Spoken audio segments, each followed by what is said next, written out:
Beggars Don't Cry. Melba Patillo Beals, Chapter 16. I did it!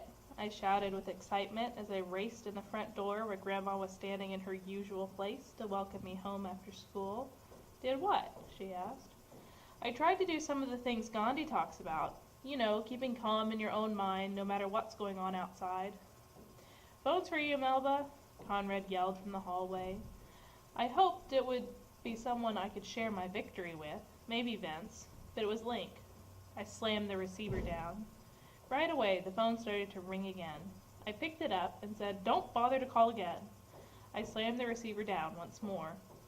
Again, it rang and rang. Grandma walked into the hallway and eyed me suspiciously. I picked up the receiver for fear of having to explain to her. 5 minutes, that's all I ask, Link said. I saved your skin. At least you owe me a chance to explain. Absolutely not, I said, but he cut me off before I could finish. I didn't want to be there, but I heard they were going to do something big to you in the cafeteria, so I thought if I was there, I could do something to help you. How did you know they were planning something? My dad makes me go to those meetings, where they plan what to do to get you all kicked out of school. Why are you telling me this? Because I want to help you. I can't trust you after today. Hey, if I hadn't convinced those guys to leave, they were going to get you. And if you don't believe I'm on your side, here's proof. Listen up. Stay off the far end of the second floor tomorrow, and don't go to your locker after lunch. I gotta go. Grandma wants me. She was standing over me, looking as though she was upset with me. I rushed to the kitchen with her on my heels. I had to tell them what had happened, and it was only a matter of minutes before Mother and Grandma tore into me. Mother Lois was first to speak. We have to wonder about Link's motives. Then Grandma said, "Perhaps he's trying to set you up for the Klan. He's going to lure you into a trap, and then where will you be?" Although I, too, was undecided about trusting Link, I continued to defend Link as both of them came up with dozens of reasons why I shouldn't trust this white boy. Still, there was something inside me that said he had taken a big risk giving me his car that day. I didn't want to defy Mother and Grandma, but Link was inside Central. He understood what I was going through. They could not help me inside that school. I had no choice but to take any help that would enable me to survive. I had to take the risk of trusting Link a little bit, at least for now. The next day I heeded Link's warnings, taking a different route to class. Later I heard there was trouble on the route I usually took. But not going to my locker in the afternoon, I avoided meeting someone who must have been very angry, as he or she broke the lock and shredded the contents of the locker. The day had gone exactly as Link had said it would, but even so, I found myself wondering if he were only building my trust in order to lay a bigger trap for me. Link warned me that in the beginning of April, segregationists would feel compelled to speed up their efforts in order to get us out of Central before we could complete a full school year. Some of their tactics became desperate, and their desperation made it easier for me to avoid the more obvious traps they set. In the days that followed, Link continued to phone me every night. Grandma India would hand me the receiver with a scowl on her face, but neither she nor Mother Lois forbade my talking with him. Sometimes Grandma even stood by, listening to the entire conversation with arms folded and a huffy attitude. It was the first time I had ever continued to do something I knew they didn't want me to do. I think Mother finally realized that Link was doing something for me they could not do, feeding me vital information that could help me survive. Link swore me to secrecy, so other than Mother and Grandmother, none of the other 7 students knew he existed. Occasionally, during a general conversation about do's and don'ts, I would share some information that I thought would be helpful to them, but otherwise I kept my mouth shut. I figured I owed Link that. After a while, having him as my friend got to be fun for both of us.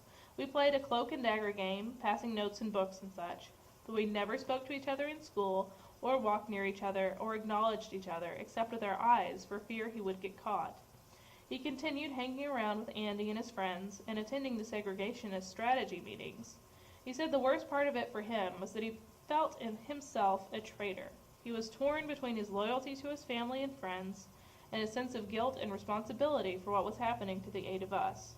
Sometimes he justified what he was doing by saying if he protected me and prevented a major catastrophe from befalling any of the 8 of us, he could ensure some of his normal graduation activities. And besides, people wouldn't think Central such an awful place. Meanwhile, we did indeed notice some stronger efforts by a few teachers to discipline students. The Little Rock School Board now demanded belligerent students be brought under control. At first, we saw no difference, but we began to notice a slight bit of peace in the hallways, and we were heartened to hear that another girl had been expelled for handing out the card saying 1 down, 8 to go. Easter. What a wonderful word, I thought to myself as I walked to Grandma's room. If Easter Sunday was coming soon, it meant the end of school was only weeks away. The 29th of May.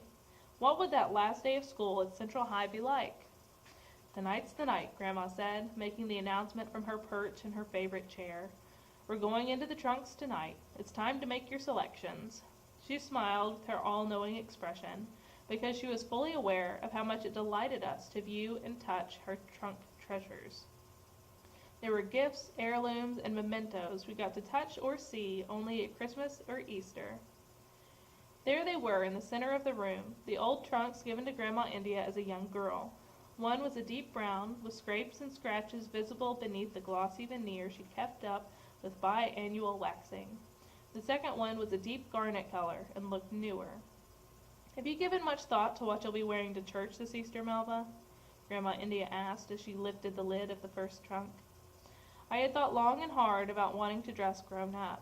The strength growing inside me to face the hostile students at Central had leaked into my home life. Now it bubbled up in me, allowing me to speak my mind. I'd like to wear nylon stockings and little heels with whatever I wear. I'm 16 now, 16 and a half actually. It was a daring suggestion, considering Grandma's opinions on the subject. Nylon stockings, heels. Have you been reading those trashy fashion magazines again? Let's not move too fast, young lady. You've got all your life to wear stockings, but you'll only be young once. Grandma seemed adamant about my remaining a 2-year-old, I thought to myself. It was the only thing she and Papa Will agreed on. He thought wearing nylon stockings and dating should begin at age 20, but since he didn't live with us, I knew what he thought wouldn't have to be the rule for what happened in my life. But Grandma was right there, keeping me from growing up. Nevertheless, as she fussed and fumed about my wicked desires, I kept my expression pleasant, the same as I did in the halls of Central High, in order to avoid expulsion. "Let's take some time to think about the stockings," Mother Lois said, smiling and moving toward the trunk to peek inside. "Tonight we'll pick our special cloth from the trunks and get going on a design for all of our dresses and for Conrad's shirt." "Lois, maybe something 2-piece would be nice for Melba this year," Grandma said. Mama and Grandma would draw a picture, and then sit in the middle of the floor and cut a pattern out of newspaper, and make a dress come to life in the fabric. For the next hour, we rummaged through Grandma's trunks, filled with fabric she had collected over the years. There were remnants of dresses and suits I had seen her wear all my life. There were brand new pieces, and full bolts she had gotten from her mother before she died, or from her sisters as trades for other things. Easter was always a time when we were allowed to choose the cloth we wanted. Celebrating the Easter holiday was a big event in our family. Attending church on Easter was a grand ceremony when everybody dressed up in the very best they could afford. There was always an Easter egg hunt on the church grounds and a parade of people in special hats. A few weeks back, we had officially begun the sacred holiday with the pledge of our sacrifices for Lent. It was a family tradition that Mama and Grandma would review our Lenten commitment as we shopped the trunks. "Have you two considered adding more items to your sacrifice list this year?" Grandma asked as she began to stretch the design for my dress. Grapette colas, that's what I'm doing without. I haven't slipped yet," I declared, remembering how many times I'd thought about slipping. "That's all?" Grandma's tone let me know she wasn't pleased with either the number or quality of sacrifices on my list. One year I had chosen to give up the radio, and another candy bars. I knew for sure I would never promise to give up either of those things again. "Well, what about giving up television to spend more time reading your Bible?" Grandma said. "Oh, Mother, Grandma, please, since I'm giving up so much in Central, can't you let me slide by this year?" I pleaded with them as I sat caressing the thick folded piece of purple velvet I had pulled from the trunk. "There's lots of hard work to be done on repenting for sins. Have you listed your sins?" As Grandma spoke, she rocked back and forth a little faster and turned her attention away from her sketching to look at me. "I've lumped together into one big sin all the hundreds of times I thought evil of people at Central," I said. There were also several times I thought about sassing adults back, mostly teachers and principals at school, and I didn't trust God on 2 occasions. And how about not answering all your fan mail? Mother Lois added. Don't you think it is sin to ignore all those people who take their valuable time to write to you? You were so good about it at first. I realized she was right. At the beginning, I had faithfully answered those letters each weekend. They came from France, Germany, England, Africa, and Australia, from people all around the world, mostly congratulating me for going to Central High. Grandma would sift out the mean ones, which were few and far between. I got several marriage proposals from cute boys, some of them white, who sent their pictures. Grandma forbade me to send them more than a polite thank you. I wanted at least to learn more about them and file them in an if you need a husband when you're a grown-up file. But Grandma said that would be a personal sin. Late one evening, Link telephoned. He was furious about the announcement of the cancellation of many of his senior class activities. He spoke of all his hard work to maintain good grades, his athletic awards, and his student leadership, and now his hopes for a wonderful senior year were dashed. The traditional senior events had been canceled because of the possibility of trouble as a result of integration. School officials also cited the presence of the Arkansas National Guard as another reason. Link was inconsolable. I don't know what I can do about it, I said, even as I wondered whether his disappointment and anger would make him turn against me. You can do news interviews saying we're not such bad people and that everything is getting better at school. That way everybody in the world won't think we're all villains. Link, you don't want me to lie, do you? Everything is getting worse, not better. On and on he went, telling me how Central High students were suffering and sacrificing the reputation of their nationally acclaimed school because we had to come there. He was more angry than I had ever heard him. This was a good school, ranked high on the national scale, and now our halls are filled with soldiers and people are treating us like criminals. I could only think to tell him to have faith that God would make things okay. I couldn't do what he had asked. I couldn't change things. That's when he really got sarcastic, saying, "Don't give me that God stuff. That's what Nana Haley always says. I don't believe in God. If he's there, why is he letting all this happen?" Who's Nana Haley? My nanny. She's colored, like you. He had often spoken of her, but this was the first time he had told me she was not white. The reason I'm attending Central is so I don't have to spend my life being somebody's nanny, I said, in a tone to match his indignant manner. By the end of the conversation, Link's anger had shifted from me to the situation. He was frustrated, vowing he was going to do something about the cancellation. Our conversation aroused my suspicions anew. Was he just being nice to me temporarily to get me to lie to the news people? Who was he? After all, I had no way of checking him out. I couldn't tell the others about him or talk about him to the NAACP people. I was at his mercy, having to decide on my own whether or not he was genuine. I would have to be on constant alert from now on, watching for signs of what his real motives were. But meantime, he warned me to watch out for any students who tried to hand me election pamphlets. School officers were to be elected on April 24th. Students would be nice and offer us literature, he said, but as we paused to take it, they would ink our dress, grab our books, or worse. I've been to some of those planning meetings recently, and I can tell you they're going to pull out all the stops and do everything they can to get you out of school before it ends, to make certain you're not coming back next year. What more could they do? They're already exhausting us.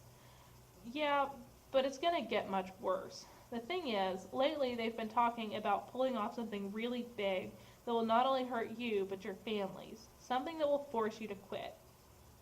Back at school on Monday, just as Lincoln warned, people approached us as though they were including us in the election process. They would offer a pamphlet with one hand, while using the other hand to shower us with all manner of smelly liquids. Sometimes they would kick or even punch us, and usually whatever they did was followed by rude name-calling. The elections at our old school, Horace Mann, weren't nearly so sophisticated. At Central, people put up signs, wore buttons, and passed out materials, just as though it were a real election. They held debates and voting parties and did all manner of campaigning. I was intrigued watching the process, delighted at the complexity of it all compared to what I had been accustomed to at our old school. It made me extra sad that I wasn't allowed to participate. More frequently now, Link was full of talk about graduation events. Under any other circumstances, this would have been an exciting time of year, filled with wonderful events. He told me about the parties for the juniors and seniors. He told me about a huge gala at the Marion Hotel and said the junior and senior picnics at Central High were better than Christmas and New Year's combined. It made me feel more isolated because now I was also left out of the events at my old high school. As our conversations grew more relaxed, Link began telling me about his parents. His father, a wealthy and very well-known businessman, had been forced to contribute money to the Citizens Council campaign in order to do a healthy amount of business in Little Rock. He isn't for race mixing, but he also isn't for beating up anybody's children, Link explained. Judge Limley to hear Arkansas School Board's petition, Arkansas Gazette, Tuesday, April 22, 1958. As I read the article, I felt despair creeping over me. Judge Harry Limley of Hope, Arkansas, had been named to hear the Little Rock School Board petition asking for a postponement of integration for public schools. The first hearing was set for the following Monday at 9:30 a.m. He promised the final hearing would be held long before September. The article described him as a native of Upperville, Virginia, and a man who loved the South as though it were a religion. It was evident from that description that he wouldn't be likely to violate Southern tradition for my people. I desperately needed the break that came with the Easter holiday. As usual, on Easter Sunday morning, each of us twirled and pranced in our family fashion show. "Spiffy-doo," Grandma India said as we climbed into the car. The church was filled to the rafters with people we didn't see during all the rest of the year. Vince and I sat together at the church dinner, reminiscing about our earlier dates, and for the first time I felt as though we were good friends again. Still, he was not someone with whom I could talk about my Central High experience. We had simply drifted apart because we had so little in common, except our past relationship. In my diary, I wrote, "I am happy today, but I am also frightened. The appointment of Limley means we have to pray hard. This is not supposed to happen in America. I mean, segregationists aren't supposed to be able to have their own judge. I salute the flag every morning as I look at a picture on the homeroom wall directly in front of me. I will never forget that picture as long as I live. It is a brown pasture with white sheep. As the boys behind me call names and the girls to each side sneer, I look straight ahead because those sheep are smiling at me. I think it is a smile from God. It is a promise that if I salute the flag like a good American, all these integration problems will be worked out eventually."